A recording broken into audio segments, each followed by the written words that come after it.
Hello everyone, this is Nidhi Solanki. Welcome back to my channel. कैसे हैं आप सभी? आई होप सभी अच्छे होंगे। और अभी कई दिनों से कई यूट्यूब चैनल्स पर एक न्यूज़ आ रही है कि केवीएस की वैकेंसी आने वाली है।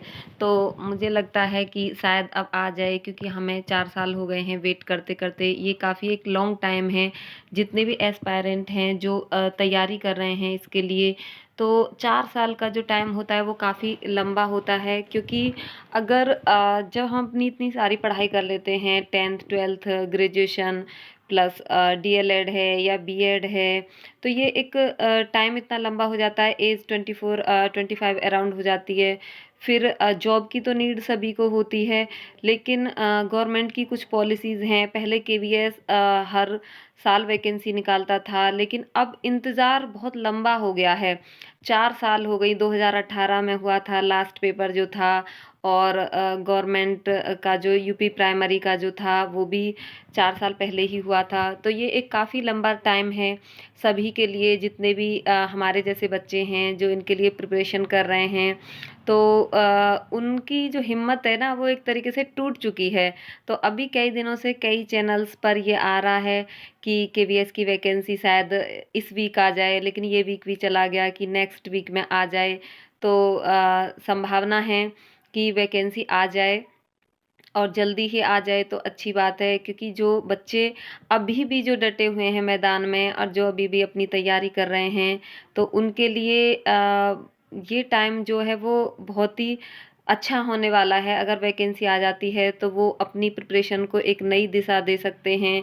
क्योंकि जो बच्चा 4 साल पहले तैयारी कर रहा था, तो शायद जो वो 4 साल पहले उन चीज़ों को जानता हो, अब उसे दोबारा उनके लिए टाइम भी चाहिए, रिवीजन करना पड़ेगा उसे, अपनी मेहनत को दोबारा उसी स्टेज पे लाना पड़ेगा।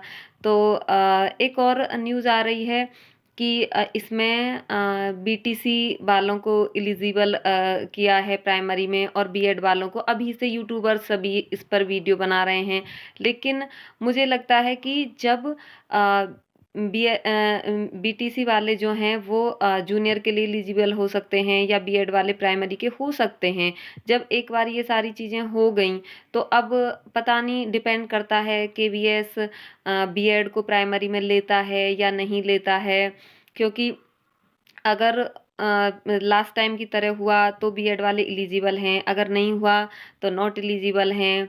और हमारी यही भगवान से प्रार्थना है कि हमें भी एलिजिबल करें, और अगर हम एलिजिबल हो जाते हैं तो हम भी केवीएस का एग्ज़ाम दे सकेंगे। अगर नहीं होते हैं तो फिर हमारे पास ऑप्शन है, पीजीटी का है और टीजीटी का है, लेकिन पीआरटी में हम एलिजिबल नहीं होंगे।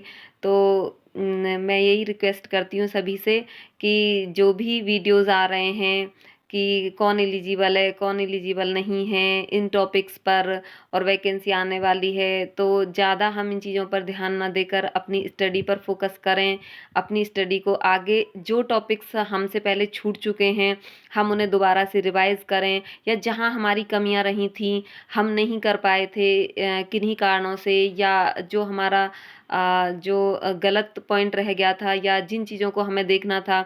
जैसे कि लास्ट टाइम जितना भी जो भी एग्ज़ाम हुआ था सुपर टेट का 2019 में, तो उसमें ज़्यादातर जो बच्चे फेल हुए हैं, या जो 1 या 2 नंबर से किनारे से रहे हैं, उन सभी का एक पॉइंट ये था कि वो करंट अफेयर जो था, वो करंट अफेयर को नहीं कर पाए थे अच्छे से। ना ही कोई मैगज़ीन की या अलग से कोई भी रिवीजन जो किया था वो नहीं कर पाए थे। बाकी जितने भी स्टूडेंट्स हैं जिनसे भी मेरी बातें हुई हैं, सभी का जो बेसिक सब्जेक्ट्स थे, जैसे कि Hindi, English, math, reasoning, computer है और इन्वायरमेंट है, ये सारे टॉपिक्स जो थे वो सभी के स्ट्रॉन्ग थे।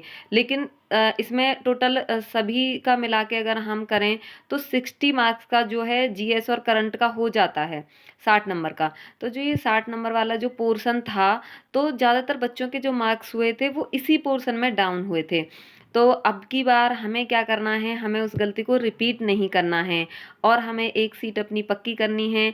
चाहे वो हमें DSSB में मिले, चाहे वो केवीएस में मिले, चाहे यूपी गवर्नमेंट का जो प्राइमरी का सुपर टेट होता है या जूनियर का सुपर टेट होता है, चाहे उसमें मिले।